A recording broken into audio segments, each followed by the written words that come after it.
Bien,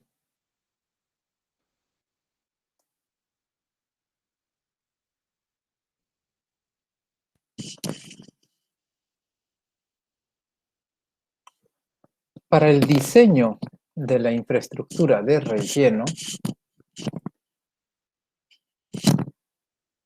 primero vamos a pensar en los residuos aceptables e inaceptables. Tenemos que focalizar muy bien qué cosa vamos a aceptar. Usualmente, y lo más sencillo, es aceptar solamente residuos municipales. Las características de los residuos sólidos industriales deben examinarse cuidadosamente para evaluar si requieren de un manejo y métodos especiales de disposición en el suelo, si es que vamos a permitir que entren a nuestro relleno sanitario.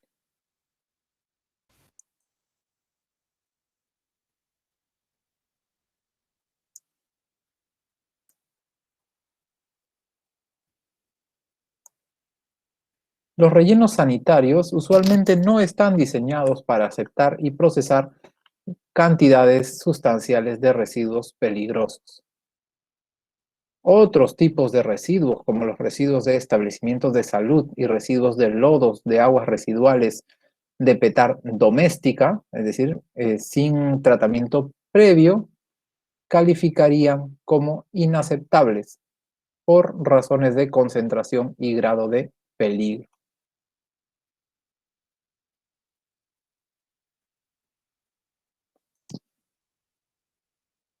Aquí tenemos un pequeño cuadrito de qué tipo de riesgos o peligros habrían por residuos sólidos.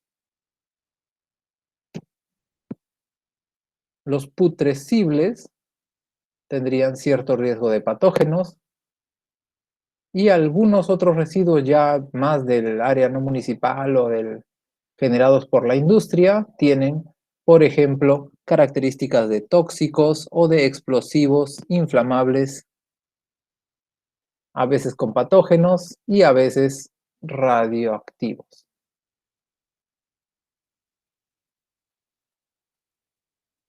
Más de esto, a ver, vamos a ver si lo podemos ampliar un poco, solo como referencia, ¿no? Acá tenemos ciertos residuos que podrían generarse en nuestro ámbito de trabajo del relleno sanitario y que tenemos que evaluar si es que los vamos a permitir o no. Obviamente nuestros rellenos no están diseñados para soportar radioactivos, ni explosivos, ni tóxicos.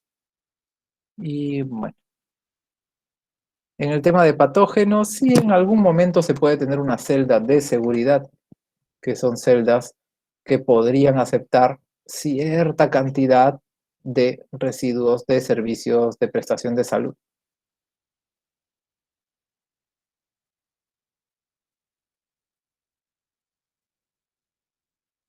Luego vienen los estudios básicos que necesitamos. Son obligatorios y vamos a necesitar estudio demográfico, estudio de caracterización de residuos, estudio topográfico, estudio de mecánica de suelos y geotecnia, estudios geohidrológicos, estudios geofísicos y estudios geológicos. El estudio demográfico nos dirá la población actual y es uno de los parámetros primordiales para conocer el número de habitantes que nos ayuden a determinar la cantidad de residuos sólidos de la ciudad.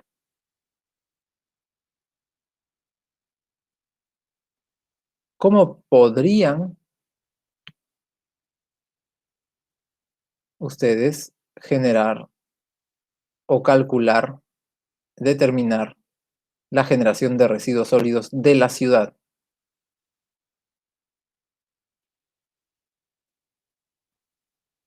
Temas de residuos sólidos simplemente calculan la generación unitaria por persona y lo multiplican por el número de personas. Es importante diferenciar entre la población urbana y la población rural. Asimismo, es más seguro que en un relleno sanitario convencional se atienda a la producción urbana debido a que la cantidad de población, el aumento de la población, el desarrollo de diferentes actividades de la población se presenta más en la zona urbana. Otro factor, la tasa de crecimiento de la población. Se debe estimar la proyección de la población para predecir el número de habitantes en los próximos 10 años y calcular la cantidad de residuos durante toda la vida útil del relleno. Estudio de caracterización de residuos, un estudio de producto de mediciones en campo o muestreos estadísticos que determinen la generación per cápita, la proyección de la producción total, la generación actual, la composición porcentual y demás cositas que ustedes ya conocen prácticamente de memoria. Tenemos también un estudio topográfico,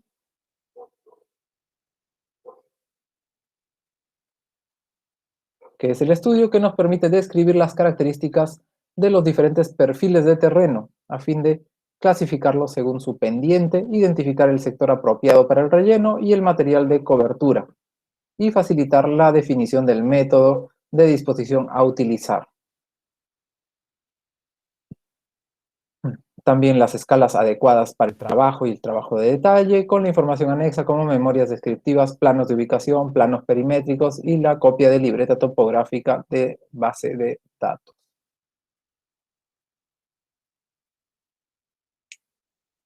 También hay un estudio de mecánica de suelos, geotecnia, que es para conocer el comportamiento mecánico del suelo en el que se van a construir el relleno, su resistencia, elasticidad, etc. Los resultados de los análisis de laboratorio de estas y otras características nos darán también el contenido orgánico total, la granulometría, capacidad de intercambio catiónico, límites de consistencia, pH, clasificación de los suelos, porosidad, humedad, peso volumétrico, permeabilidad, capacidad de carga, compactación. Esta cosa se llama compactación Proctor estándar, pero bueno, compresión triaxial, etc.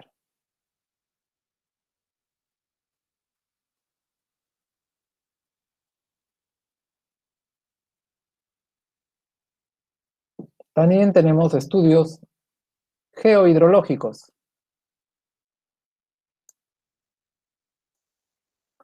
para conocer la profundidad a la que se encuentra el agua subterránea, así como la dirección y velocidad del escurrimiento o flujo de la misma.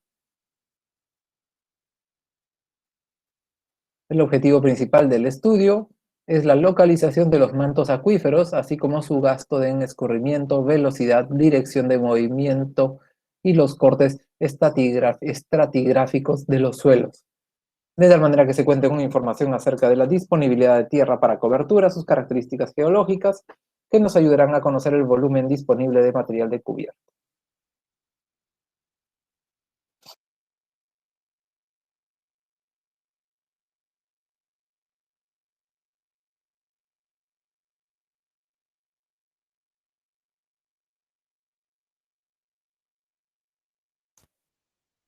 Un estudio geofísico nos permite caracterizar el futuro terreno de disposición final y permite conocer las condiciones estratigráficas y litológicas en la geometría del suelo y también el nivel freático del suelo.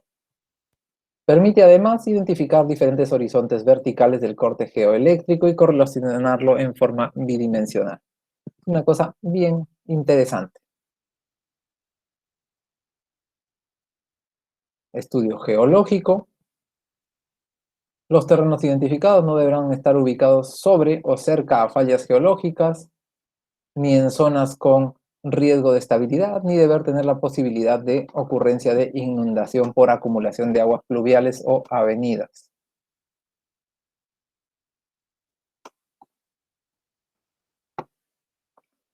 Luego nos iremos a elegir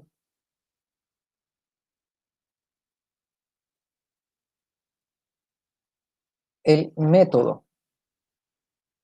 Hay tres métodos originalmente para el, el manejo, el diseño, la forma en que va a ser construido el relleno sanitario.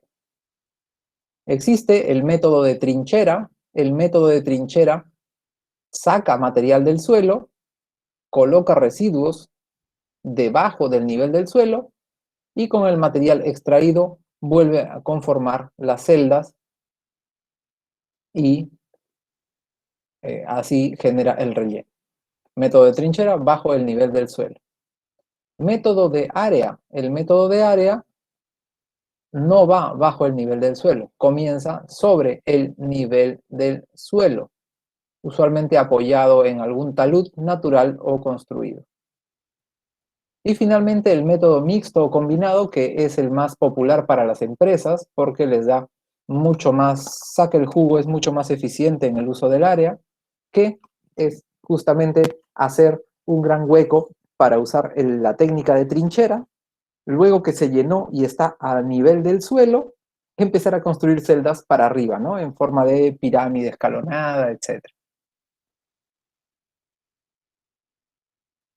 El método de trinchera consiste en depositar los residuos sobre un talud inclinado, donde son esparcidos compactados con el equipo adecuado en capas hasta formar una celda. Este método se usa normalmente donde el nivel de aguas freáticas es profundo, las pendientes del terreno son suaves y las trincheras pueden ser excavadas utilizando equipo normal de movimiento de tierra. Si es pura piedra, sería muy difícil y costoso hacer un método de trinchera.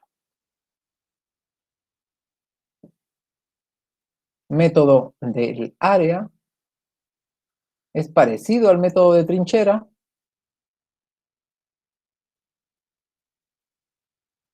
y lo que se va a hacer es depositar los residuos sobre el talud inclinado, se compacta en capas inclinadas de 60 centímetros, etcétera, para formar la celda que después se cubre con tierra. Las celdas se construyen inicialmente en un extremo del área a rellenar y se va avanzando hasta terminar el otro extremo. Este método se puede usar en cualquier terreno disponible, ya que construye para arriba, no hay que estar haciendo huecos, excavaciones ni retirando material. Se puede usar en terrenos como canteras abandonadas, inicio de cañadas, terrenos planos, depresiones, ciénagas contaminadas, etc. Un punto muy importante para que este método sea rentable es que el material de cobertura, la tierra de cobertura, tiene que estar depositada o se transporta de algún lugar cercano.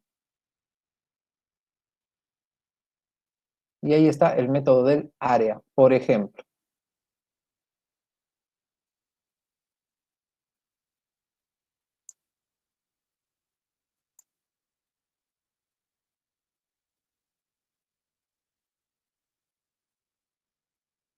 El método mixto o combinado son considerados los más eficientes. Permiten ahorrar en el transporte, en el material de cubierta.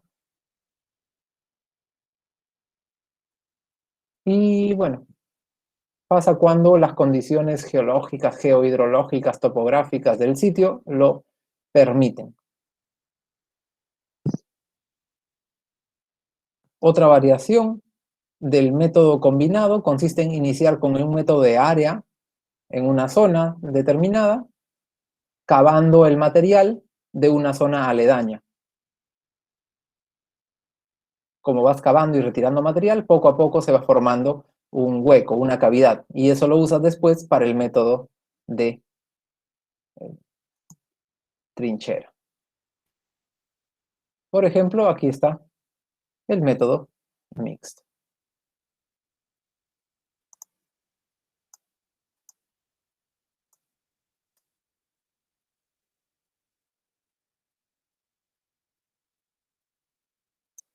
Como pueden observar, tiene una parte bajo el nivel del suelo y una parte sobre el nivel del suelo.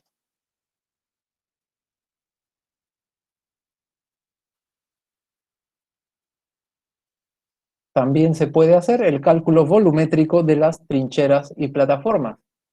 Es decir, podemos calcular cuánto volumen, cuánta área tiene nuestro relleno sanitario y cuántos años nos va a durar. Es súper sencillo, ahí está la fórmula, es una fórmula de el volumen del sólido.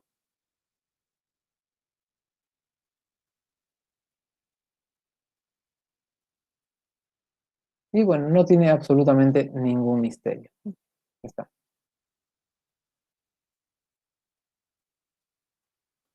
Y adecuando los datos, podemos calcular tranquilamente el volumen de cualquier celda.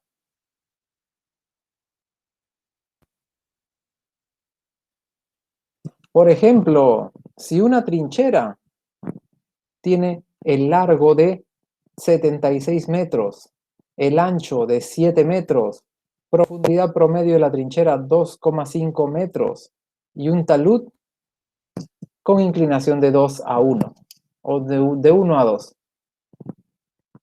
Lo único que hacemos es sustituir en la fórmula, así como pueden ver en esta diapositiva, y automáticamente nos saldrá que el volumen es de 1068,52 metros cúbicos.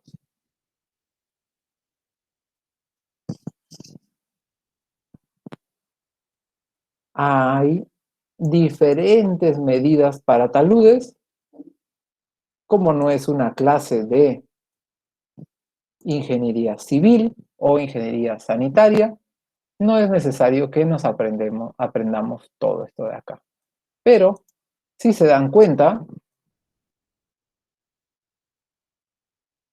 cuando el tipo de material está muy compactado y denso, el talud puede ser un poquito más empinado.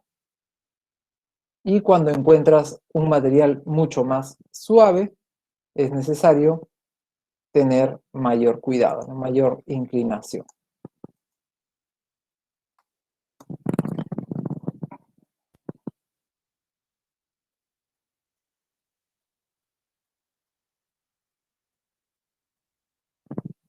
Luego también tenemos las ideas de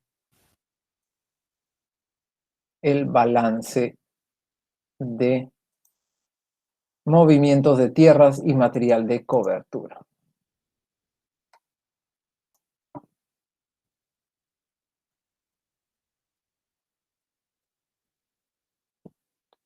Y lo tenemos acá esquematizado con una celda en trinchera y una celda en área, justo encima.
Profesor, disculpe, no se le escucha.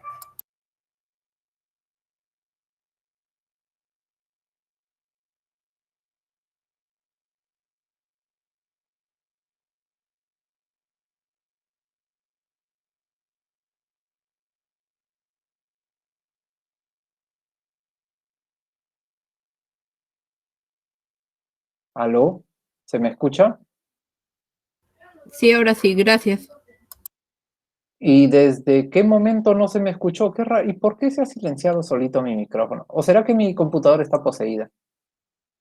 Bueno, ¿qué fue lo último que escucharon?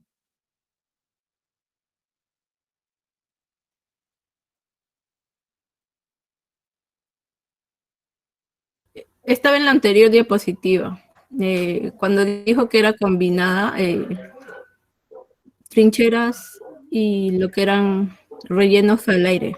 Ya, bueno. Podrían darse dos casos. Si el material de cobertura se encuentra dentro del terreno, pues se emplea tranquilamente para generar la celda. En caso que el material de cobertura es extraído de un lugar externo a nuestra área de disposición final, entonces no tenemos para qué calcular el volumen que estamos retirando. Por ejemplo, en este gráfico tenemos el volumen 1 y el volumen 2. Si es que vamos a iniciar haciendo, y bueno, la línea de en medio simboliza el nivel del suelo.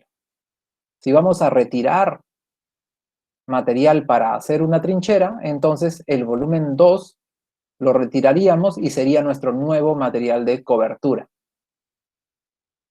Operamos hasta llenar, se usa ese material de cobertura y va a quedar un poco de material de cobertura que se puede usar también para la parte de arriba, ¿no? Para el tema del método de área. El cálculo de vida útil. Estoy preocupado por mi laptop, ojalá que no esté malográndose. Para el cálculo de vida útil, un poquito de matemáticas súper simples. Simplemente podemos calcular cuántos residuos tenemos, están llegando, se están generando, se van a generar en los años. Y tenemos también el área de nuestro relleno y el área en donde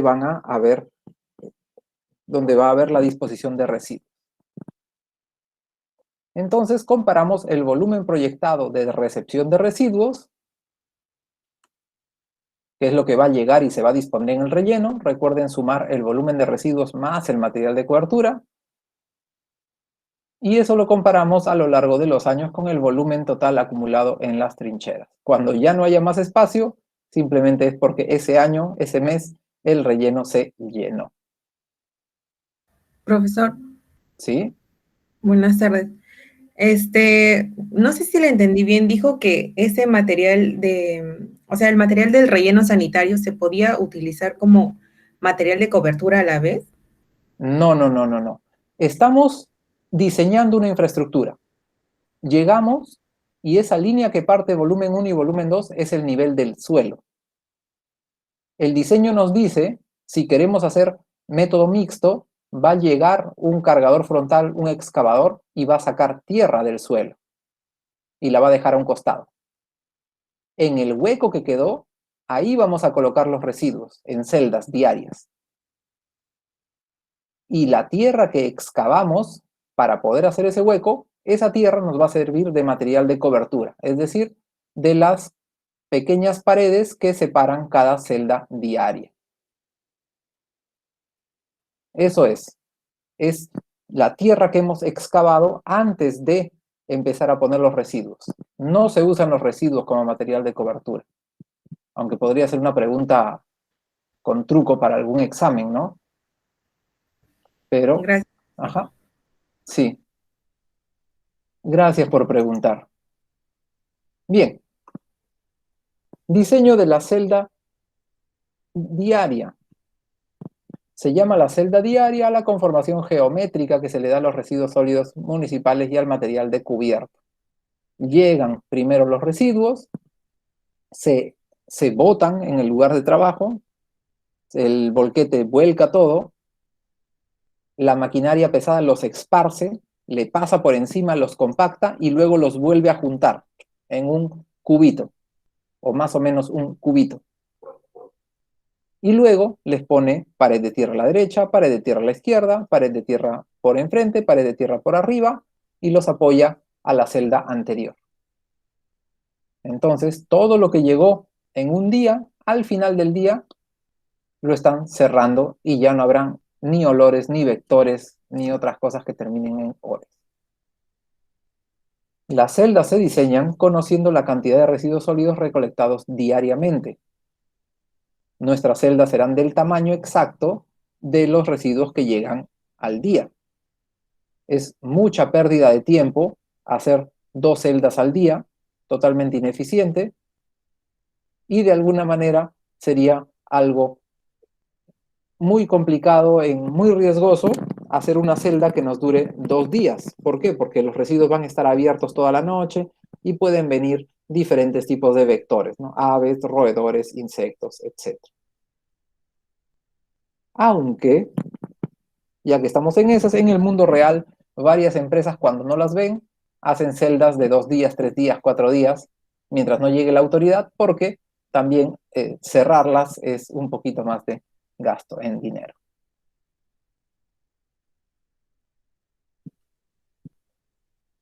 Aquí, por ejemplo, podemos ver en este esquema cómo ya se ha fabricado un método de trinchera y están los residuos. Luego se hizo una pequeña celda encima del nivel del terreno y luego se cubrió con material de cobertura, tierra. La inclinación nos está diciendo el material de avance, la dirección de avance del terreno. Si se dan cuenta, hay un pequeño tractorcito, maquinaria pesada, línea amarilla, que está en la zona de trabajo, en el famoso frente de trabajo. Ahí llegarán los residuos del día y al final del día los tapará, los compactará, les pondrá tierra por todos lados y se parecerán al resto de residuos de los días anteriores. Otro corte de lo mismo. Llega el volquetito. Profesor, ¿les tiene cariño? Sí, sí, pero bueno, digamos volquete. Llega el volquete, vierte los residuos y justo están en el frente de trabajo las maquinarias especiales. Son maquinarias grandes, no se puede hacer un relleno sanitario con maquinarias pequeñas. Ni siquiera te aprobarían el expediente técnico. Por lo menos debe ser un D1, bueno, compatible o igual o mayor que un Caterpillar D1 grande, ¿no? Línea amarilla. Entonces, nuestra maquinaria pesada pasa por encima de los residuos para achicarlos, compactarlos, romperlos, etc. Y luego, con su pala de cargador frontal, los empuja y los convierte en una celda. Una vez que ya está bien formadita la celda, jala tierra del material de cobertura y cierra la celda. Aquí también están los esquemas, pueden ver los esquemas de altura de la celda y largo de la celda. Si se dan cuenta, la altura de la celda se mide todos los residuos más el material de cobertura.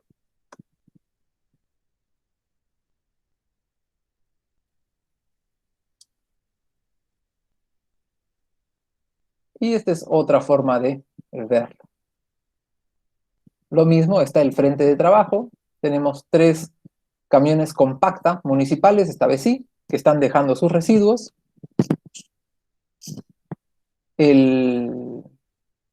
La maquinaria pesada, línea amarilla, ha cerrado ya esa celda, la terminó de cerrar y luego bajó de nuevo para pasar a la siguiente celda, la celda de la derecha. Siguiente celda, etc.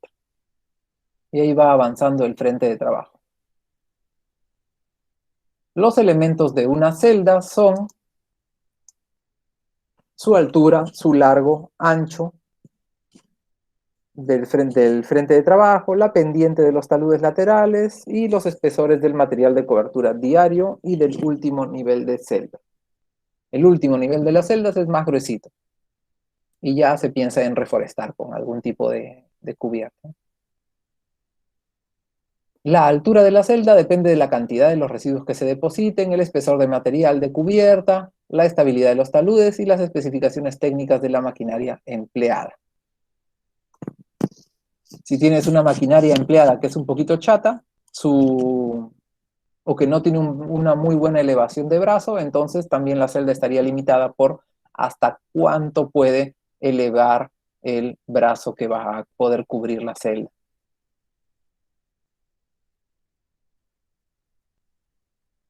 Mientras más alta la celda, menos será la cantidad de material de cobertura que se necesite. Mientras menos sea la altura de la celda, más material de cobertura se necesitará. El ancho mínimo de la celda depende del número de vehículos recolectores que lleguen a la hora pico. Es decir, debería ser del ancho correcto para recibir lo que llega en el día. El talud de la celda es un plano inclinado donde se apoyan los residuos y los equipos compactadores. Su inclinación se especifica mediante un ángulo o una relación de la inclinación.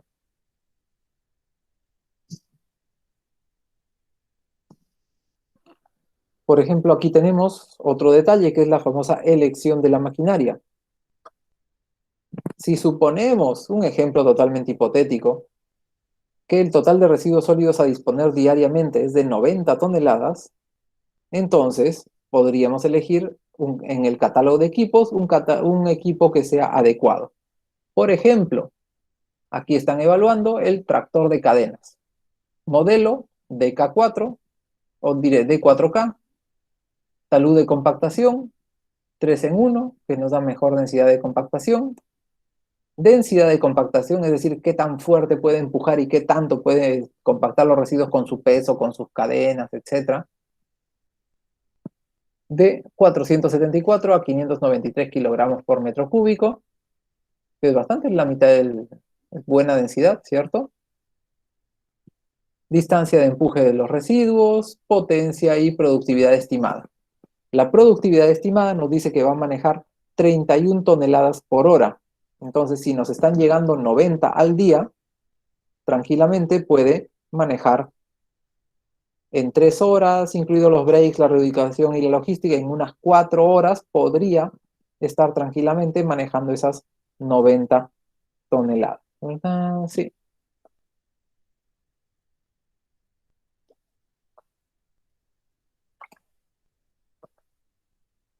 Entonces, solamente usando las matemáticas, el equipo necesitaría 3 horas para realizar la labor de esparcir y compactar el material. Adicionalmente, tenemos que tener en cuenta el rendimiento de la máquina durante el acarreo del material de cobertura, es decir, pierde tiempo trayendo el material de cobertura, desplazándose a la zona, y un montón de cositas más que hará que trabaje un poco más, ¿no? Podría ponerse un par de horas más al día, haciendo un total de 5 horas diarias de uso de la máquina.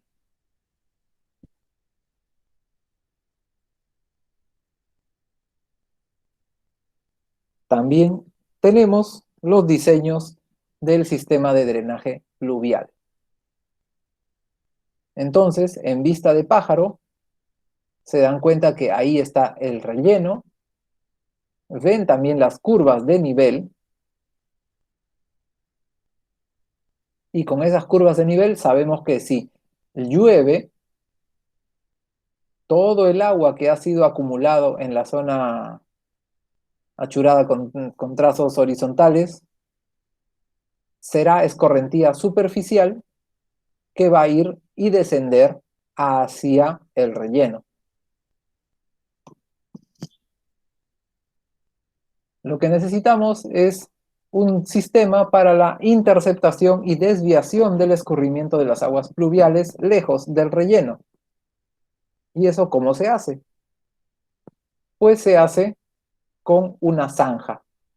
Toda esta parte negra que ven al borde es la zanja de interceptación o el canal de coronación. Es una zanja o un canal que rodea la zona que queremos proteger de la escorrentía. La escorrentía llega al canal entra al canal y el canal se la lleva fuera de ahí.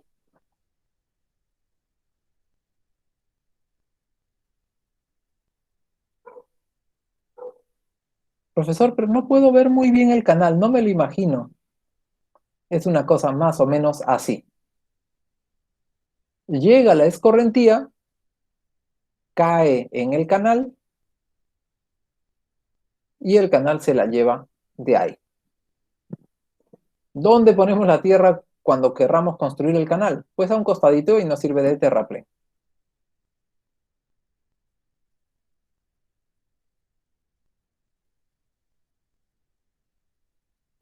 Bien.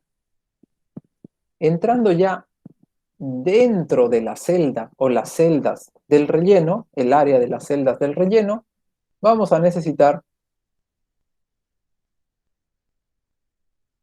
un diseño del sistema de dren de lixiviados, es decir, el sistema que captura lixiviados. A largo plazo, la tasa de lixiviados producidas por un relleno sanitario igualmente es eventualmente igual a la tasa de filtración de la precipitación.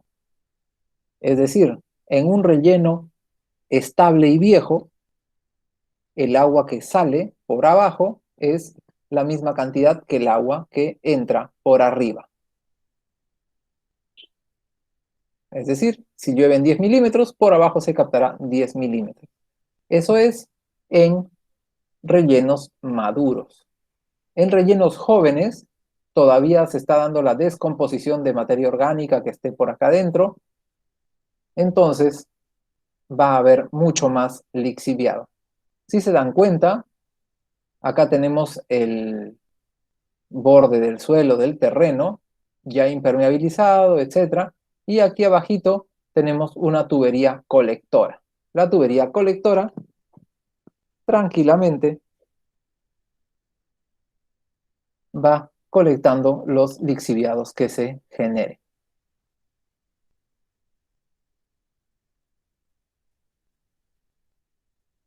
Los elementos que influencian nuestro balance hídrico hidráulico son los siguientes. Precipitación. Si llueve mucho, habrá más agua dentro de la celda. Escorrentía superficial y o infiltración subterránea. También, si llega más agua por escorrentía o infiltración, habrá más agua dentro de la celda, que se traduce en más lixiviado. Evapotranspiración, que podría evaporar parte de la humedad de la celda. Humedad natural de los residuos sólidos municipales. Capacidad de campo del suelo para mantener, retener la humedad. La normativa, el expediente técnico nos pide también calcular cuánto lixiviado vas a generar. Y para eso se usan varios métodos. El más usado es el método de balance hídrico, que si han llevado un curso de hidrología, más o menos ya conocen pues el concepto. Es decir, se calcula todo el agua que ingresa a la celda, más el porcentaje de humedad de agua de los residuos que están dentro, y todo eso sumado nos dará la cantidad de lixiviados. Hay otros métodos, como el método de HELP, que es la evaluación hidrológica de rendimiento del relleno, y corresponde a un modelo hidrológico cuasi bidimensional que representa el movimiento del agua a través de la celda y del relleno sanitario. También hay un método suizo que permite estimar de manera rápida y sencilla el caudal del lixiviado o el líquido percolado, pero tiene una pequeña ecuación que, sí, aquí está, donde Q es el caudal que queremos encontrar, el caudal medio del lixiviado en litros por segundo, P es la precipitación media anual, A es el área de superficie del relleno en metros cuadrados, T es el número de segundos en un año, y K es el coeficiente que depende del grado de compactación de los residuos, cuyos valores recomendados, bueno, etcétera, ¿no? Que tiene ciertos valores recomendados. Para rellenos débilmente compactados, podríamos tener digamos, de 0,4 a 0,7 toneladas por metro de peso específico, podríamos tener una producción de lixiviado de entre el 25 y el 50% de la precipitación media anual. Y para rellenos fuertemente compactados, ya maduros, etc., podemos estimar una generación de lixiviado del 15 al 25% de la precipitación media anual.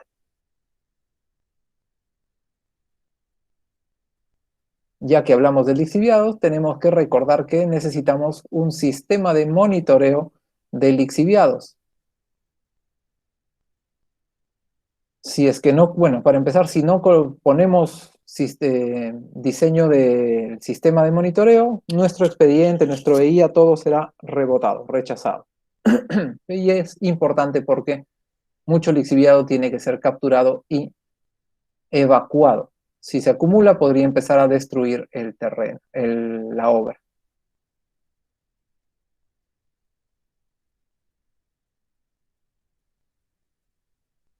Bueno, digamos que ya tenemos el diseño, está todo bonito. Entonces, ahora que ya sabemos, vamos a tener que empezar a construir. Por ejemplo, identificar el tipo de revestimiento, geomembranas, geotextiles y N otros materiales, ¿no? Podría ser también simplemente arcilla. La preparación de un plan de nivelación del sitio para que esté todo planito, incluyendo los canales y las tuberías para la colección y remoción del lixiviado.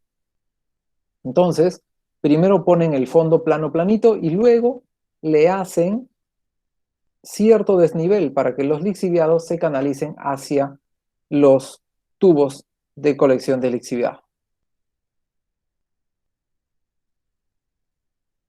Luego se hará también el diseño del sistema de manejo de los lixiviados. En ese detalle pueden ver el fondo. El fondo no es completamente plano, sino que le han hecho una especie de caída para que los lixiviados se vayan acumulando ahí y el tubo que captura los lixiviados se los vaya llevando.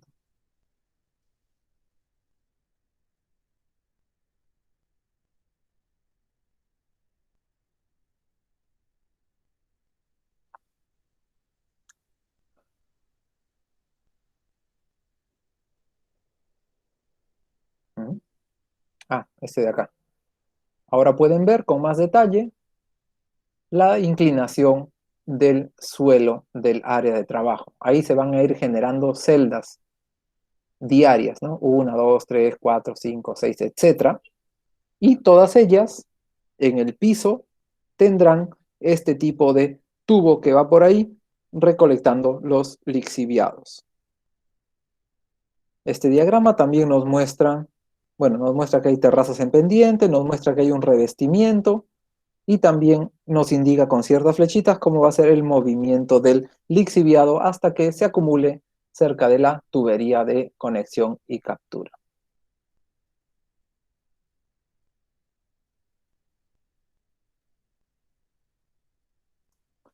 Alternativas de manejo, métodos para el manejo del lixiviado de un relleno sanitario, la determina pues el ingeniero, de acuerdo a qué hay por ahí, ¿no?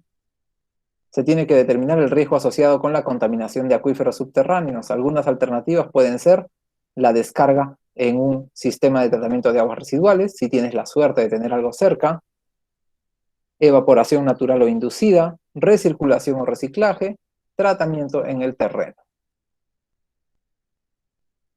También se puede hacer un sistema para capturar el biogás.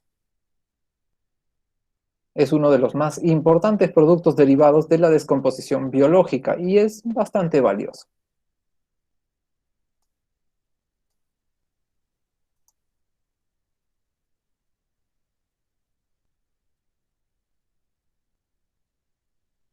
Aquí tenemos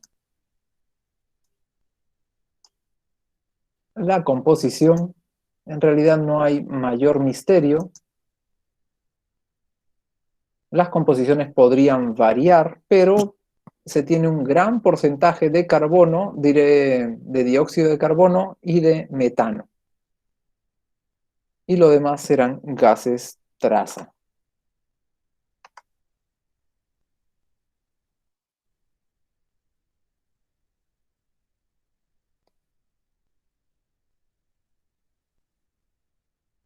El diseño básico de los sistemas de extracción de gases, pues como es deseable la recuperación de energía, no es tampoco obligatoria, ¿no?, para un relleno sanitario, pero se hace el intento.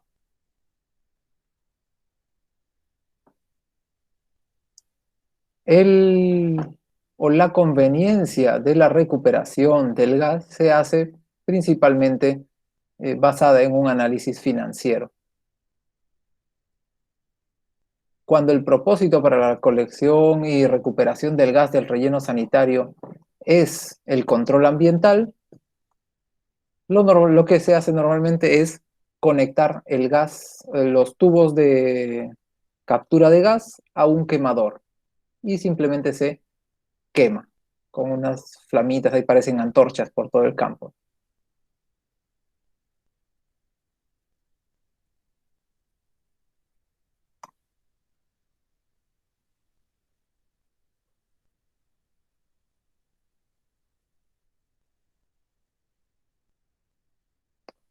Podemos tener también este tipo de diseños donde el tubo no está directamente dentro de la celda, pero los gases pueden viajar a través del material y material de cobertura hasta llegar al tubo y canalizarse hacia arriba.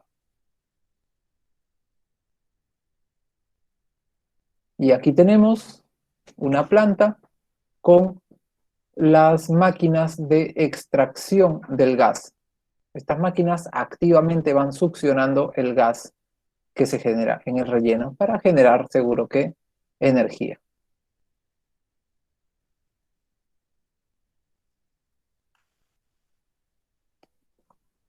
En el diseño de sistema de monitoreo para el biogás, las instalaciones pueden incluir respiraderos pasivos, zanjas, pozos de extracción, tuberías de colección, sondas, detectores de migración, quemadores o dispositivos para la recuperación de energía. Por lo general, los respiraderos y las zanjas de los pozos de extracción se ubican dentro del área del relleno sanitario. Y otros componentes están dentro del terreno de la operación, pero no dentro del mismo relleno, de las mismas zonas de selvas.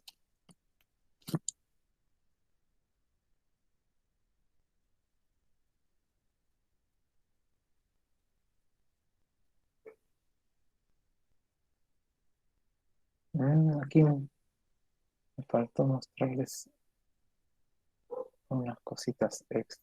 Bueno.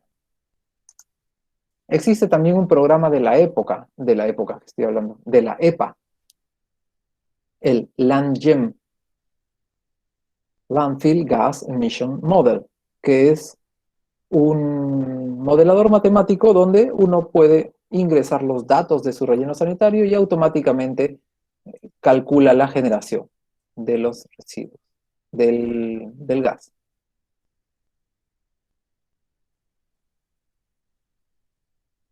Otras obras auxiliares que se necesitan son el cerco perimetral. El acceso a la operación en el relleno se puede controlar mediante un cerco perimetral y el cerco perimetral permite mantener fuera a las personas ajenas al sitio, también perros y animales grandes, aislar visualmente el terreno sanitario, delimitar la línea de propiedad, mantener un orden y seguridad, ayudar a controlar los residuos sólidos desparramados por el viento que van volando por ahí. También nos van a pedir un área de amortiguamiento y protección que se diseña con un espacio perimetral a la operación que fluctúa entre los 15 y 30 metros de ancho. Es una franja que debe estar forestada con especies vegetales que reduzcan la salida de polvo, ruido y materiales ligeros durante la operación. También es obligatoria una caseta de control. La construcción de una caseta de control con un área determinada es importante para ser usada como control de ingreso, seguridad etc. También es obligatorio las instalaciones sanitarias y eléctricas. Se debe contar con servicios de saneamiento básico y las instalaciones eléctricas que permiten el bienestar de los trabajadores.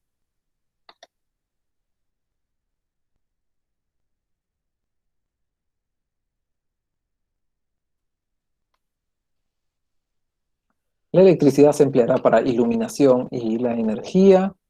Y bueno, la electricidad podría producirse en el sitio si tiene un generador portátil, no hay problema. En el tema de instalaciones sanitarias también pueden ser portátiles. No es obligatorio que todas las plantas tengan conexión a la red de agua y desagüe, si no, no tendríamos ni minería ni minería de hidrocarburos. O esa no es minería, es extracción, creo, de hidrocarburos. El agua debe también estar disponible para bebida, control de incendios, control de polvo, saneamiento de los empleados, etc. El relleno sanitario debe tener también una zona de básculas para tener un buen conocimiento de las cantidades gravimétricas y volumétricas, es decir, peso y volumen, de los residuos sólidos entregados, de los camiones que llegan, para poder tener un monitoreo de la ejecución de los residuos, ¿no? de la recolección, del movimiento, etc. Y tener las estrategias para relacionarlas con la vida del relleno sanitario, cómo va avanzando. Nos piden también oficinas administrativas. Es recomendable dar un confort a los empleados, proporcionando espacio de oficina. La construcción de oficinas administrativas facilitan el mantener un registro y la realización de las actividades administrativas.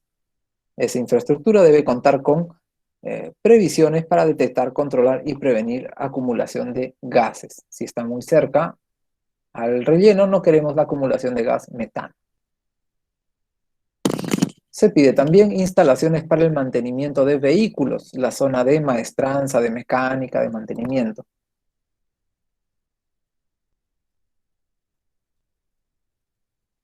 También se debe incluir lo que es la higienización, el lavado de los vehículos, incluyendo el lavado por dentro por fuera y también las ruedas de los vehículos de recolección. La planta, el relleno, tiene que tener un cartel de identificación. Es necesario colocar el cartel de presentación del relleno para que la comunidad identifique la obra y donde se debe figurar el nombre del representante legal, del contratista, entre otros datos. El relleno sanitario tendrá también impermeabilización y control de líquidos. Se puede hacer con arcilla en espesores de 10 a 30 centímetros. Se puede hacer con polietileno de alta densidad. Se puede hacer también con geomembranas. Por ejemplo, las geomembranas muy usadas son el polietileno cloro sulfonado, alias Ipalón, y el polivinil clorado, alias PVC. En algunos casos, las geomembranas son usadas con un geotextil de protección encima, porque las geomembranas son muy frágiles, muy fáciles de hincar, de cortar, de punzar. El relleno deberá tener también un área de almacén para guardar equipos, herramientas, materiales que sean de uso para el relleno, y el tamaño dependerá, pues, de los equipos que uno quiera guardar.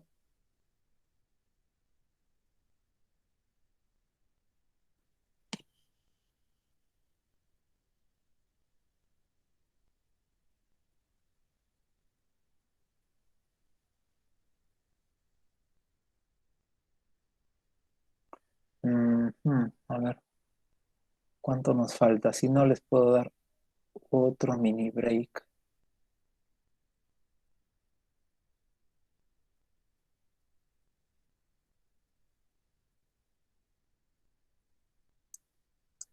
Vamos a ver qué tenemos por aquí.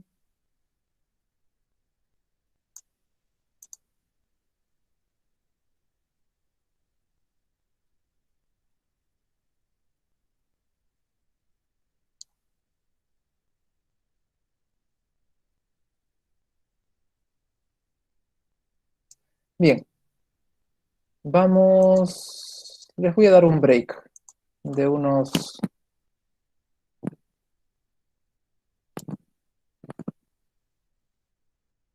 15 minutos.